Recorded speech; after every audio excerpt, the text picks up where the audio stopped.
Welcome to study फंडा मैसल साहिल। Guys, आज की वीडियो में हम लोग दिसंबर के इस वीक के करंट अफेयर को अच्छे से डिस्कस करेंगे।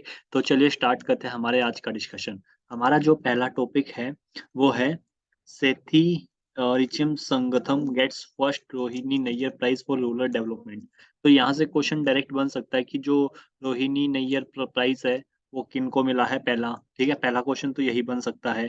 दूसरा क्वेश्चन ये बन सकता है कि ये जो प्राइज़ मिला है, ये किस फ़ील्ड में मिला है? मतलब कि इन्होंने ऐसा क्या काम किया है कि इनको ये वाला प्राइज़ दिया गया? तो ये दिया गया है रूरल डेवलपमेंट के लिए और यहाँ पे लिखा भी हुआ है, his organisation better life foundation focuses on rural livelihood security, यानी कि गाँव में अब लोग अपनी आजीविका को कैसे कमाते हैं, उसमें सिक्योरिटी प्रोवाइड करना, यानी कि उनके एक कांस्टेंट फ्लो बना रहे, kind of that thing. Are you getting it? Environment sustainability and education for change. अब इन सब चीज़ों के लिए इनको अवार्ड दिया गया है। आई होप गाइस आप लोगों को समझ में आ गया होगा। यहाँ से 2 तरह के क्वेश्चन बन सकते हैं। Next, India as Sargam Kaushal wins Mrs world 2022 crown back in India after 21 year. तो यहाँ से डायरेक्ट क्वेश्चन बन सकता है आपका, which one of the following person one Mrs world 2022। यहाँ पे 4 ऑप्शन हो गए। ओके, और ये डायरेक्ट उसका आंसर क्या होगा? सरगम कौशल।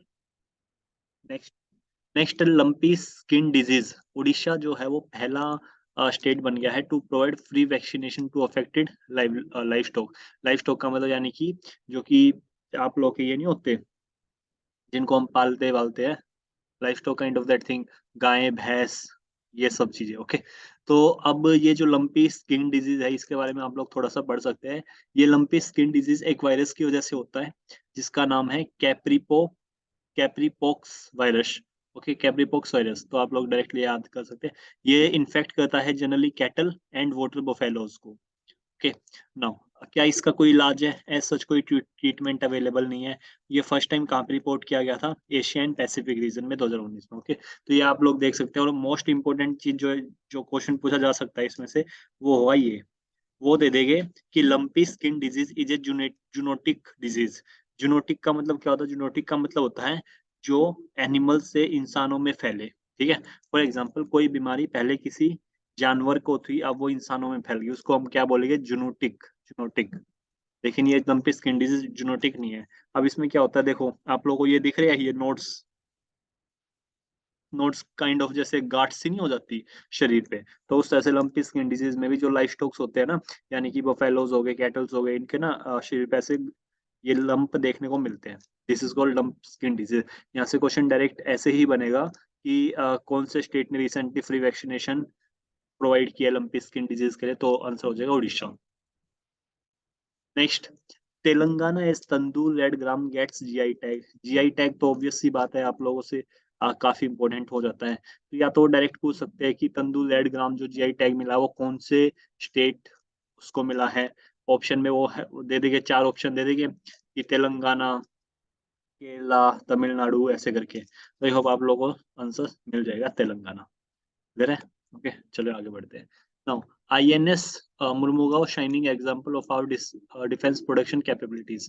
तो अभी आप लोगों को मालूम ही होगा कि आईएनएस मुर्मुगांव, अब ये मुर्मुगांव क्या है? आप लोगों ने अगर 12th की एनसीईआरटी पढ़ी होगी तो ये एक पोर्ट का नाम है, राइट? पोर्ट का नाम है। आईएनएस क्या होते हैं? आईएनएस क्या होता है, कोई बताएगा? आईएनएस की फुल फॉर्म, आईएनएस की फुल फॉर्म होती है इंडियन नेवल शिप। क्या होती है? Indian naval ship. Okay, now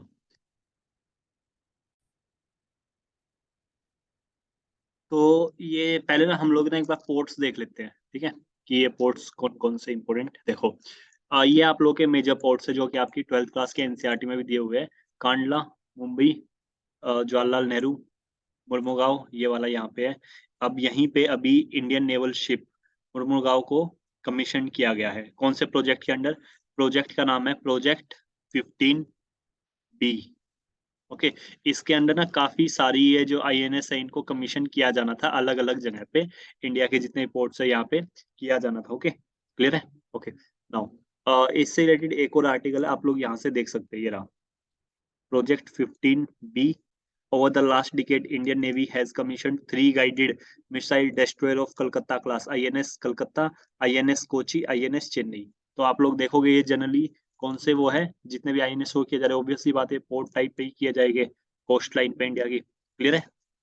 I hope please आप लोग ये समझ में आ गया होगा। तो क्वेश्चन डायरेक्टली ऐसे आ सकता है कि रिसेंटली एक आईएनएस को कमीशन किया गया है मुर्मुगांव पोर्ट पे, ठीक है, तो उसका नाम पूछ लेंगे, तो डायरेक्ट क्या नाम हो जाएगा, आईएनएस मुर्मुगांव। क्लियर है? ओके फाइन, चलिए आगे बढ़ते हैं। The sovereign undermined draft data bill.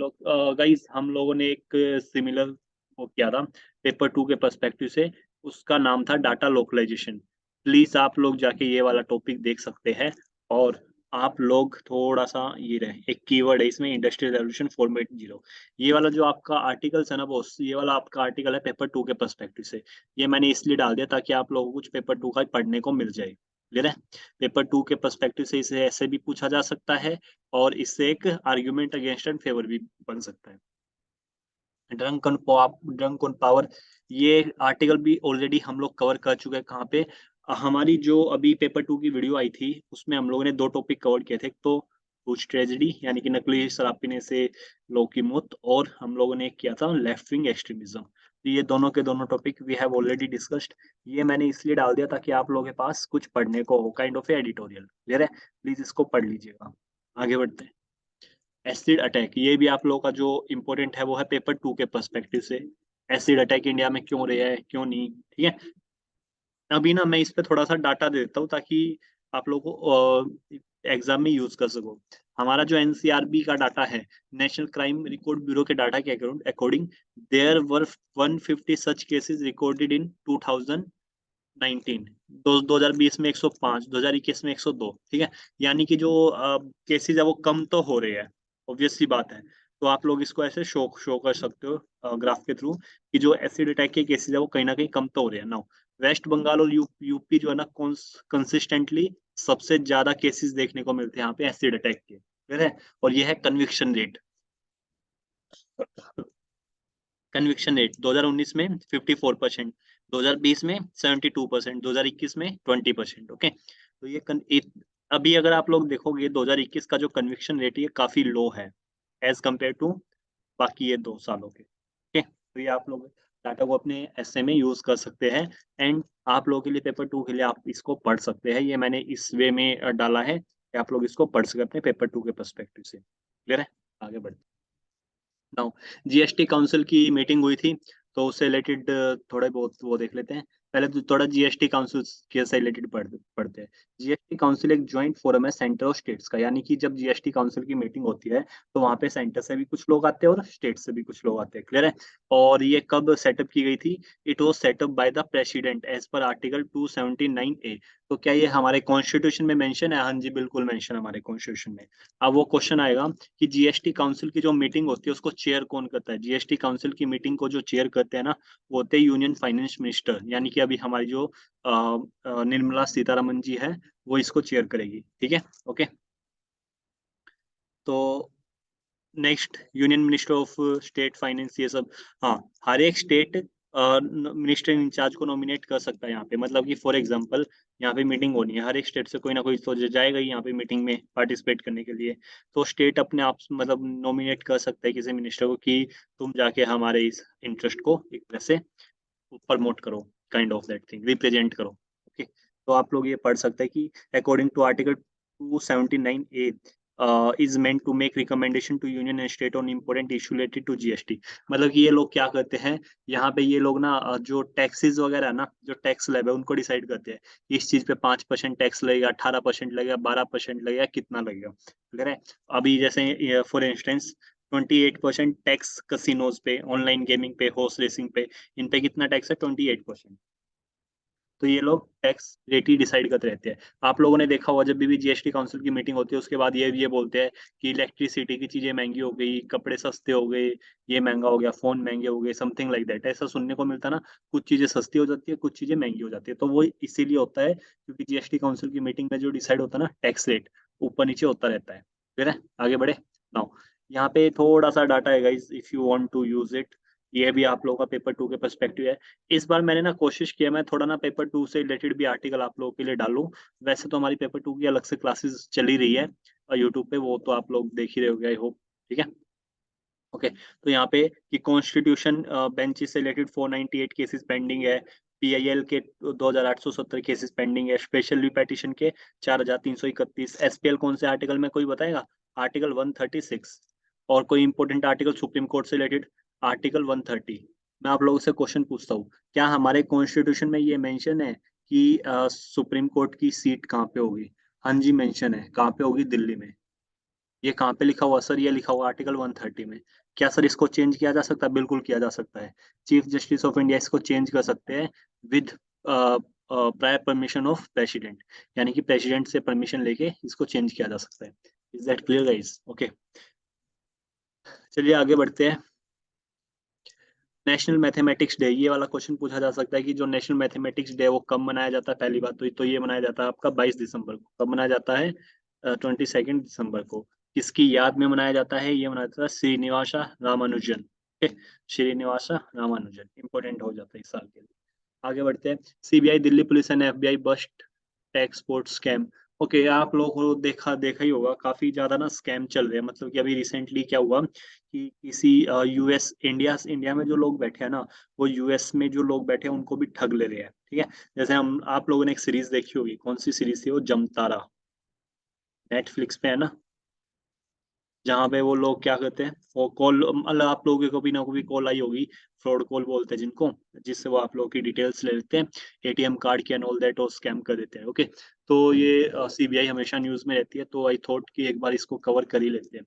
तो CBI क्या है? एक इन्वेस्टिगेट पुलिस एजेंसी है। अभी ना जो इंटरपोल है ना, इंटरपोल क्या होता है? इंटरपोल यानी कि international police. Interpol, international police. अब इसके साथ जो कोऑर्डिनेट करता है इंडिया की साइड से, वो है CBI। ओके, ये आप लोग इंपॉर्टेंट है, याद रख लेना। नाउ ये एक नॉन कॉन्स्टिट्यूशनल और नॉन स्टैट्यूटरी बॉडी है। नॉन कॉन्स्टिट्यूशनल का मतलब सर, मतलब कि कोई आर्टिकल नहीं है, ये कॉन्स्टिट्यूशन में मेंशन नहीं है। नॉन स्टैट्यूटरी का मतलब सर, देखो दो तरह की बॉडीज होती है। एक तो होती है स्टैट्यूटरी। स्टैट्यूटरी मतलब कि कोई कानून है, उस कानून से ये पावर ले रहे हैं।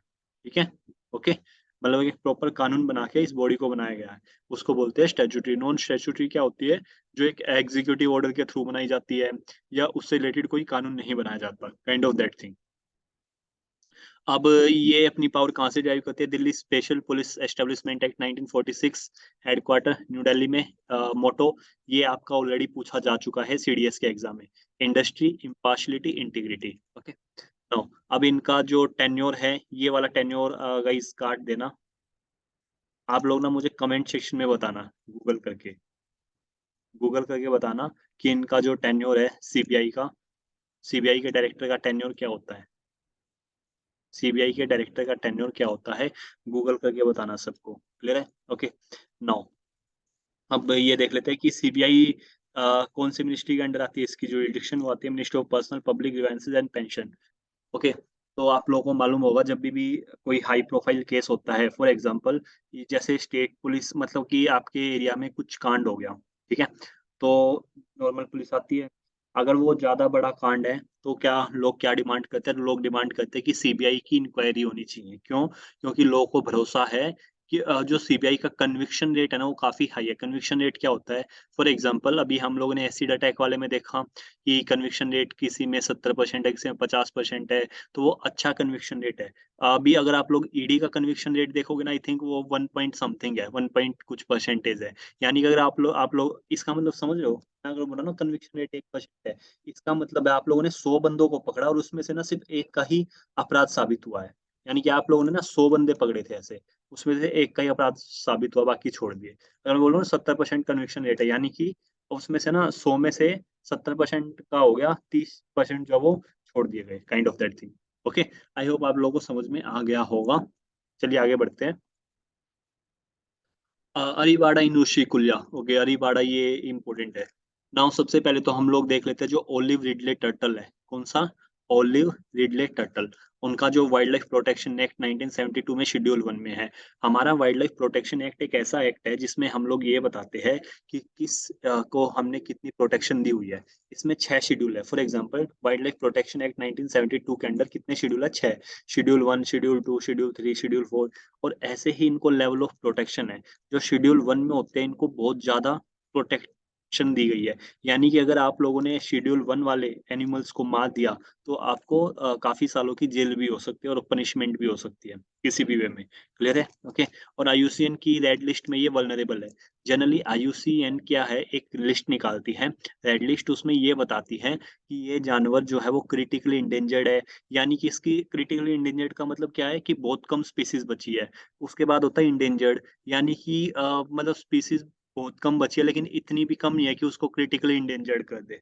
ओके, मतलब कुछ क्राइटेरिया होता है उनका। अब ये वल्नरेबल है, वल्नरेबल यानी कि इसकी अच्छी खासी पॉपुलेशन है, लेकिन अगर इसको ऐसे ही वो किया गया, मतलब लाइक इसको पोचिंग की गई और ये सब किया गया, तो ये खतरा बन सकती है। ओके, नाउ अब ना उड़ीसा का Gahirmatha marine sanctuary is known as world as largest टुकड़ी कॉलोनी ऑफ ब्रीडिंग एनिमल। अब ये सी टर्टल्स क्या होते हैं, ये क्या होते हैं, फॉर एग्जांपल एक पर्टिकुलर मौसम होता है, ठीक है? उस मौसम में ये आते हैं और वहाँ पे जाके मास नेस्टिंग करते हैं। क्या करते हैं? मास नेस्टिंग, यानी कि वो अंडे देते हैं, ओके? एक साथ बहुत बहुत सारे लोग होते हैं, मतलब बहुत सारे ये कछुए होते हैं, ओलिव रिडलेट टर्टल, ओके? और इसी को हम लोग क्या बोलते हैं? अरीबाड़ा, अरीबाड़ा इसी को बोलते हैं, मास नेस्टिंग को। आई होप आप लोगों को क्लियर हो गया होगा। क्लियर? आगे बढ़ते हैं। Rajasthan sanctuary get protection against economic sensitive zone shrinking. आप लोगों को ना ये बताना है, जो क्वेश्चन कैसे आएगा, इकोनॉमिक सेंसिटिव ज़ोन जो है, वो सबसे पहले तो कौन से एक्ट के अंडर है? तो ये है एनवायरनमेंट प्रोटेक्शन एक्ट 1986 के अंडर, ओके?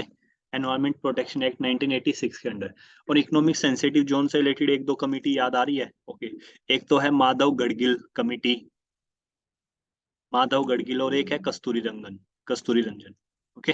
ये वेस्टर्न घाट से रिलेटेड थी, वहाँ पे वेस्टर्न घाट से रिलेटेड वहाँ पे ना इकोनॉमिक सेंसिटिव एरिया बनाया जा था, मतलब कि ना इकोनॉमिक सेंसिटिव जोन एक तरह से आप लोग ऐसे भी समझ सकते हो, वो एरियाज जी, मतलब फॉर एग्जांपल नेशनल पार्क है या वाइल्ड लाइफ सेंचुरी है, उनके आसपास का जो एरिया ना वो काफी सेंसिटिव होता है।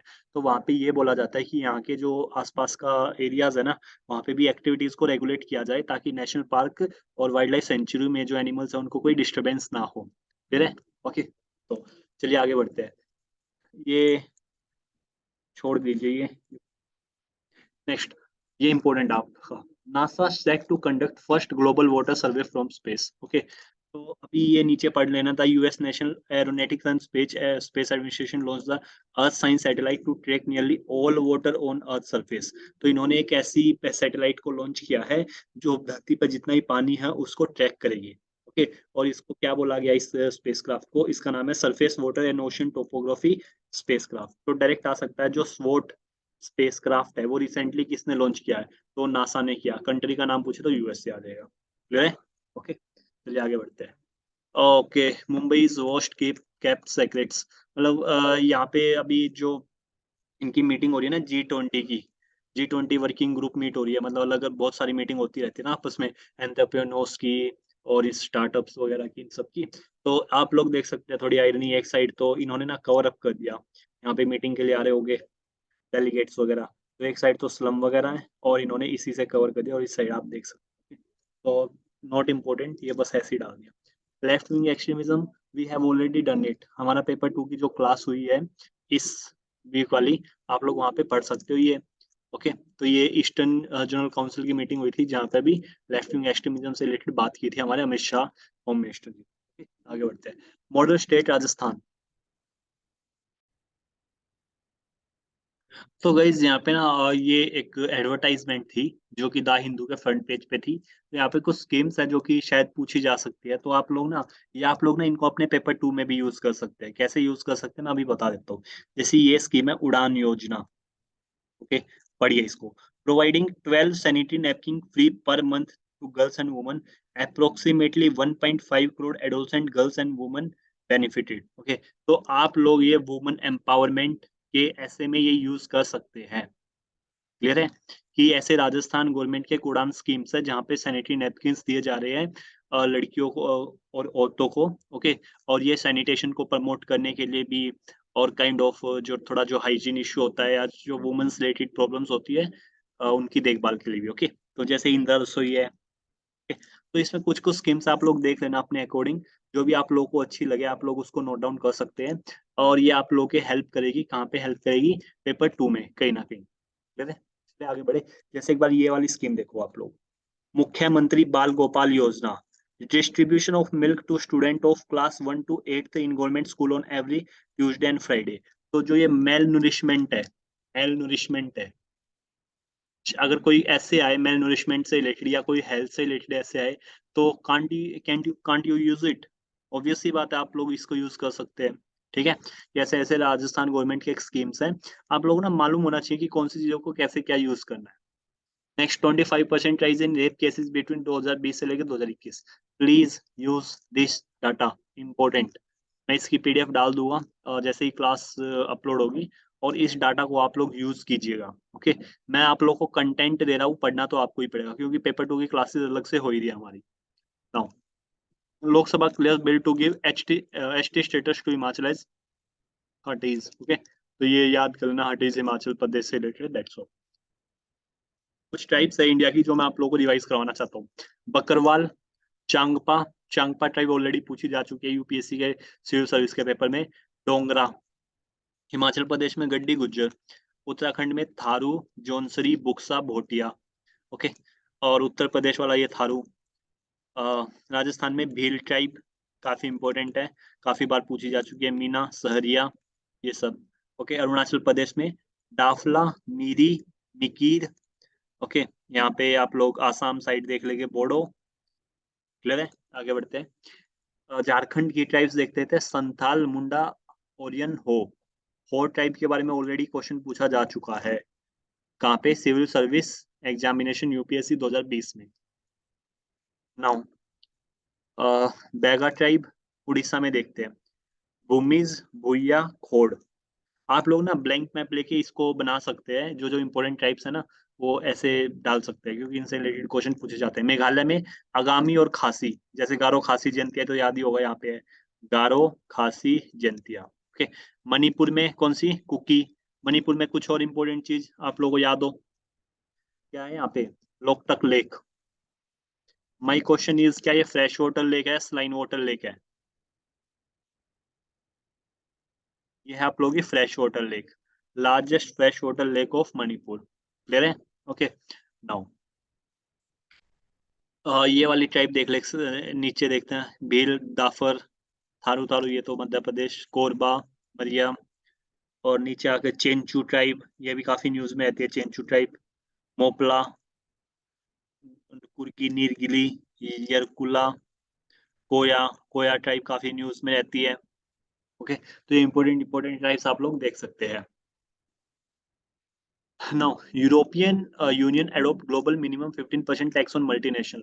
एक होता है ये आप लोगों का ग्लोबल मिनिमम टैक्स। अब इसमें क्या होता है, ग्लोबल मिनिमम टैक्स आप लोग ना ऐसे समझ सकते हैं, कभी कभी जो कॉर्पोरेट्स होते हैं ना, वो टैक्स को बचाने के लिए ना ये शो करते हैं कि उनका जो प्रॉफिट है ना वो 0% है, यानी कि उनका प्रॉफिट हुआ ही नहीं है कुछ, या 1-2% प्रॉफिट हुआ है, ताकि वो टैक्स को आसानी से बचा सके। अभी ये जो मिनिमम टैक्स है ना, ग्लोबल मिनिमम टैक्स है, इसका कंसेप्ट ही ये है कि डजेंट मैटर कि आपका कितना प्रॉफिट हुआ है, कितना वो हुआ है। आपको, अगर आप लोग एक बिजनेस चला रहे हो, आपका टर्नओवर इतने से ज्यादा है, तो ऑब्वियस सी बात है कि आपको 15% टैक्स तो देना ही पड़ेगा। क्लियर है? ओके, तो आई होप आप लोगों को ग्लोबल मिनिमम टैक्स का कंसेप्ट समझ में आ गया होगा। इवन इफ आपका प्रॉफिट बेस कुछ भी नहीं है तो भी आपको टैक्स देना ही पड़ेगा, और जनरली कंपनीज करती है, इसीलिए ना आप लोगों ने देखा होगा वो बड़े बड़े सीए को हायर करती है, ठीक है, ताकि टैक्स की चोरी की जा सके अच्छे से। कुछ लोग लूप होल्स वगैरह ढूंढ लेते हैं इन्हीं चीजों में, जो काफी स्मार्ट होते हैं। ओके, चलो आगे बढ़ते। Leo Varadkar to become Irish prime minister for second time. International migrant day 18 दिसंबर को मनाया जाता है। ये थोड़े बहुत पेपर 2 के पर्सपेक्टिव से इसके क्या क्या कोजेज है, कि लोग माइग्रेट करते हैं, आप लोग पढ़ सकते हैं। War, conflict, climate change, refugees, drought, disease, earthquake आ गया कहीं पे तो भी लोग चले जाते हैं। Development induced displacement, for example हमारे यहाँ पे आप लोग देखोगे बिहार साइड वाला एरिया है, तो वहाँ पे क्या नहीं है, वहाँ पे डेवलपमेंट नहीं है, तो लोग काम की तलाश में अपने से गांव से बाहर की हो जाते हैं। क्लियर है? ठीक है, तो वो जॉब की पर्पज के लिए और ये सब। ओके, तो क्या-क्या चैलेंजेस फेस करने पड़ते हैं एम्प्लॉयमेंट इन इनफॉर्मल इकोनॉमी में अक्सर क्या इश्यू होते हैं, वहाँ पे आप लोगों का जो सैलरी वगैरह होती है वो एक तरह से फिक्स नहीं होती, कभी भी आपको हटा दिया जा सकता है, ना ही कोई सिक्योरिटी होती। फॉर एग्ज़ाम्पल एक ना ईएसआई का कार्ड बनता है, अगर आप लोग मतलब अगर एक प्रॉपर फैक्ट्री में काम करते हो काफ़ी टाइम से, तो वहाँ पे एक ईएसआई का कार्ड बनता है। जनरली ये हेल्थ से रिलेटेड होता है कि आपको कोई भी बीमारी हो, आप फ्री में जाके इलाज करा सकते हैं। अगर आप लोग इनफॉर्मल वे में मतलब कहीं पे काम कर रहे हो इनफॉर्मल वे में, तो ऑब्वियस सी बात है आपको ये वाले बेनिफिट नहीं मिलेंगे। Issue of identification document, housing affordable housing नहीं होती and all that, financial access access to health care, education होगी बच्चों की, सोशल इंक्लूजन फ़ील करते हैं वो मतलब अर्बन एरियाज़ में आके, पॉलिटिकल एक्सक्लूजन। तो ये आप लोग पढ़ सकते हैं, पेपर 2 के पर्सपेक्टिव से मैंने आप लोगों को कंटेंट दे दिया। क्लियर है? चलिए आगे बढ़ते हैं। 2022 यूएन बायोडायवर्सिटी कॉन्फ्रेंस COP 15 कहाँ पे हुई है? कुनमिंग में। ओके? अब पढ़ लेते हैं। देखो 1992 में अर्थ समिट हुई थी। 1992 में रियो अर्थ समिट हुई थी। वहाँ पे 3 बॉडीज़ निकल के आई। कौन-कौन सी? UNFCC, united nation framework on climate change, UNCCD, united nation convention to combat desertification, UNCBD, united nation convention on biological diversity. Okay? तो ये वही वाली है। अब इनकी ना मीटिंग होती रहती है। अब इसकी जो मीटिंग हुई है वो हुई है COP 15। कहाँ पे हुई है सर ये COP 15? हुई है कुनमिंग में। कुनमिंग कहाँ पे है सर? ये है चाइना में। क्लियर है? ओके। क्या इंडिया इसका पार्ट है? हाँ जी, बिल्कुल पार्ट है। और इस कन्वेंशन में जो भी डिसीजंस लिए जाते हैं वो लीगली बाइंडिंग होते हैं। इनका सेक्रेटरीएट कहाँ पे? मॉन्ट्रियल में, कनाडा में। चलो, अब इसके 3 गोल थे। क्या-क्या गोल थे? पहला तो बायोलॉजिकल डाइवर्सिटी को कंज़र्व करना, सस्टेनेबल यूज़ करना उसका, हर कोई यूज़ कर सके, और फेयर एंड इक्विटेबल शेयरिंग, मतलब जो भी आप लोगों को बेनिफिट मिले, उससे जेनेटिक रिसोर्सेज़ से वो सब में इक्वली डिस्ट्रीब्यूट करना। अब डाइवर्सिटी को प्रोटेक्ट करने के लिए एक एचई बायोडायवर्सिटी टारगेट थे, ये 20 टारगेट थे। ओके। सेफ्टी बायोटेक्नोलॉजी को सेफ वे में यूज़ करने के लिए कार्टाजिना बायोसेफ्टी प्रोटोकॉल था, और जेनेटिक रिसोर्सेज का अच्छे से यूज़ करने के लिए फेयर एंड इक्विटेबल मैनर में नागोया जेनेटिक रिसोर्स प्रोटोकॉल थी। ओके, तो ये डायरेक्टली वन लाइनर क्वेश्चन आ सकते हैं यहाँ से, आप लोग प्लीज़ इनको देख लीजिएगा। और इंडिया में बायोलॉजिकल डाइवर्सिटी को वो करने के लिए, सेव करने के लिए क्या बनाया गया है? हमारे यहाँ पे है biodiversity act 2002, 2002 biodiversity act 2002। Clear है? ओके। अभी इसकी 15th मीटिंग हुई थी। कहाँ पे हुई थी? Kunming, Montreal global biodiversity framework. और यहाँ पे आप लोग देख सकते हैं कुनमिंग डिक्लेरेशन को अडॉप्ट किया है ओवर 100 कंट्रीज़ ने। यहाँ पे वही वाली बात है कि कमिटमेंट की गई है कि जो भी डाइवर्सिटी को नुकसान पहुँच रहा है, हम उसको एक तरह से दूर करेंगे और बायोडायवर्सिटी को कंज़र्व करेंगे, प्रोटेक्ट करेंगे। क्लियर है? और ये सारे के सारे टारगेट हैं 20 ऑफ 15 के। नाउ इन्होंने एक डील साइन की है कि protect 30% of the world for nature by 2030 in Montreal, यानी कि 2030 तक हमको 30% जो वर्ल्ड जो मतलब लाइक बायोडाइवर्सिटी है उसको कंजर्व करना है, काइंड ऑफ दैट थिंग। और यहाँ पे कुछ टारगेट्स है कि रिड्यूसिंग थ्रेट टू बायोडाइवर्सिटी। अगर आप लोगों का पेपर 2 में कोई ऐसे आता है एनवायरनमेंट से रिलेटेड, तो ये आप लोगों के फुल पॉइंट बन सकते हैं। क्लियर है? ओके। तो प्लीज आप लोग एक बार इसको पढ़ सकते हैं पीडीएफ से खुद से ही। चलिए आगे बढ़ते हैं। India Japan maiden bilateral air exercise next month. तो डायरेक्टली नाम याद रखो, वीर गार्जियन 2023 किस-किस के बीच में? इंडिया, जापान के बीच में बायलैटरल एयर एक्सरसाइज है, that's all. Next, national farmer day कब मनाया जाता है? किसकी याद में मनाया जाता है? ये आपका इंपॉर्टेंट हो जाता है। ये मनाया जाता है 23 दिसंबर को। किसकी याद में मनाया जाता है? ये मनाया जाता है चौधरी चरण सिंह। ओके, अब डायरेक्ट क्वेश्चन आएगा कि जो जन विश्वास बिल है, रिसेंटली जो पार्लियामेंट में पेश किया गया, वो किससे रिलेटेड है? वो है to promote the ease of business. आगे, which union ministry organise the AI पे चर्चा, एआई डायलॉग इवेंट? कौन सी मिनिस्ट्री ने? मेटी, मिनिस्ट्री ऑफ एनवायरनमेंट, नहीं sorry, ministry of electronic and IT, इसको मेटी बोलते हैं। ओके, इन्होंने एआई पे चर्चा, एआई का मतलब क्या है? Artificial intelligence. ओके, तो डायरेक्ट सिंपल सा क्वेश्चन यही बनेगा, that's all. Now world heritage site Modhera temple and Vadnagar make it to UNESCO tentative list. अब थोड़ा सन टेम्पल मोधेरा के बारे में जान लेते हैं। जो ये सन टेम्पल है, ये हमारी जो सोलर डाइटी सूर्या है, इन सोलर डाइटी सूर्या को डेडिकेटेड है। ओके, ये कहाँ पे है? मोधेरा विलेज में, महसाना गुजरात में। कौन सी नदी के किनारे है? पुष्पावती। तो जनरली ये रिवर जरूर पूछते हैं। कब बनाया गया था? सोलंकी डायनेस्टी के टाइम पे बनाया था, भीमा फर्स्ट के टाइम काल में। Okay, so that's all guys. यहाँ पे जो क्वेश्चन बनेगा ना, इन दो से बनने के ज्यादा चांसेस है। ओके। रिवर और किसके टाइम पे बनाया गया है, मतलब डायरेक्टली आ जाएगा कि sun temple of Modhera is associated with which of the following dynasty, और ये चार ऑप्शन दे देंगे, Chola dynasty, Chalukya dynasty, Solanki dynasty, Parmar dynasty, ऐसे करके आंसर डायरेक्ट हो जाएगा Solanki dynasty. Next, Assam grant industry status to tourism sector, direct question आएगा, which of the following state recently granted industry status to its tourism sector, answer हो जाएगा Assam. Clear है? Okay, चलो आगे बढ़ते हैं। Hemant Gupta appointed new Delhi international arbitration centre chairman. Okay, तो आप लोग डायरेक्टली इसको याद कर सकते हैं, इसमें कुछ है नहीं, ये वन लाइनर है।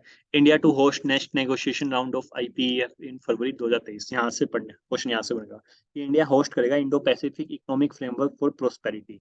ओके, डायरेक्ट आ सकता है कि जो Indo Pacific economic framework for prosperity है उसको कौन होस्ट करेगा, चार ऑप्शन दे देंगे वो, कि चाइना करेगा, इंडिया करेगा, यूएसए करेगा, फ्रांस करेगा, तो आंसर क्या होगा, इंडिया। क्लियर है? North Korea says latest launches test first spy satellite, तो नो मतलब स्पाई सैटेलाइट से रिलेटेड याद करना कि कोई स्पाई सैटेलाइट से related North Korea, that's all. इसके ज्यादा डिटेल में जाने की जरूरत नहीं है, डायरेक्टली ये वन लाइनर ही क्वेश्चन बन सकते हैं कि रिसेंटली जो स्पाई सैटेलाइट से रिलेटेड टेस्ट है वो किसने किया है, तो चार ऑप्शन दे देंगे, नॉर्थ कोरिया दे देंगे आप लोगों को, चाइना दे देंगे, ताइवान दे देंगे, और एक यूएसए दे देंगे, तो डायरेक्ट आंसर क्या हो जाएगा, नॉर्थ कोरिया। ओके, ये बुक है, या याद कर लेना, एट एनी एज। ओके, ये जो हम पीवी अय्यर ने लिखे, एयर मार्शल। ओके, तो ये याद रखना। Now which country will host the football club world cup in 2023 Morocco, theme क्या थी, international human solidarity day, promote solidarity among all and increase people to work together toward eliminating hunger on global scale. Assam direct आ जाएगा, Arunodoi 2.0 schemes किससे related है, Assam government से related है। इसका purpose क्या है, इसका पर्पस है बेसिकली फाइनेंशियल सिक्योरिटी प्रोवाइड करना डिसएडवांटेज फैमिलीज को। ओके, नाउ अभी जो ऑस्कर है उसमें आरआर को नॉमिनेट किया गया है, शॉर्ट लिस्ट किया गया है, ओके, ऑस्कर 2023 के लिए। तो आप लोगों को याद रखना चाहिए कि आरआरआर जो मूवी थी, इनके डायरेक्टर कौन थे, S S Rajamouli. S S Rajamouli इनके डायरेक्टर है, प्लीज ये आप लोग याद रखना। और इसकी फुल फॉर्म भी, rise roar revolt, rise roar revolt, ये कौन है, और ये एनटीआर। ओके, और ये आई थिंक चरण तेजा, रामचरण तेजा शायद, I think. Okay, Alia Bhatt, Ajay Devgn. ये कुछ इंपॉर्टेंट पासिस है जो कि एक पास न्यूज में था, आई थिंक, पता नहीं कौन सा पास न्यूज में था, तो आई थॉट कि मैं एक बार सारे ही पासिस रिवाइज करा देता हूँ। तो आप लोग देख सकते हैं यहाँ पे, मिनता का पास, प्रतीक, फुंजेरा, अगिल, इंपोर्टेंट इंपोर्टेंट करते हैं। सबसे पहले तो खादुंगला, उजिला और जोजिला, ये तीन तो मोस्ट इंपोर्टेंट है। पीर पंजाल और बनिहाल पास, ये भी इंपोर्टेंट है, तो आप लोग देख सकते हैं ये इस वाले एरिया में। ठीक है, नाउ बारालाचा, बारालाचा कहाँ पे है, बारालाचा हिमाचल प्रदेश में। रोहतांग पास कहाँ पे, हिमाचल प्रदेश में। सिपकिला पास कहाँ पे, हिमाचल प्रदेश में। तो ये जो तीन पास है ये आप लोगों के कहाँ पे है, हिमाचल प्रदेश में, बारालाचा, रोहतांग और सिपकिला। अब आ जाओ थोड़ा उत्तराखंड साइड, उत्तराखंड में नीति पास, माना पास और लिपू लेक, ये तीन पास आप लोगों को याद होने चाहिए। क्यों याद होने चाहिए सर, क्योंकि ये एनसीईआरटी में दे रखे है बॉस, जहाँ पे मैं बता रहा हूँ ना, बारालाचा, रोहतांग, सिपकिला, ये सारे एनसीईआरटी वाले बता रहा हूँ। नाथुला, जीपला, नथु जीपला, ऐसे कुछ याद कर लेना। ये कहाँ पे, ये है सिक्किम में। ओके, बोमडीला, बोमडीला कहाँ पे आप लोगों का, ये है अरुणाचल प्रदेश में।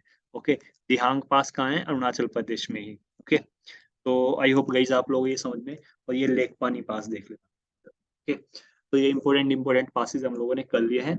तो that's all for today guys, मिलते हैं हमारी नेक्स्ट वीडियो में। इसकी पीडीएफ आप लोगों को टेलीग्राम के चैनल में मिल सकती है। ओके, स्टडी फंडा जो टेलीग्राम चैनल है वहाँ पे इसकी पीडीएफ मिलेगी। सो थैंक यू, जय हिंद। और प्लीज कमेंट जरूर कीजिएगा, आप जो भी क्वेश्चन पूछा मैं उनसे रिलेटेड कमेंट जरूर कीजिएगा, ताकि मुझे पता लगे कि यस आप लोग गूगल भी कर रहे हैं। Okay, so that's all for today.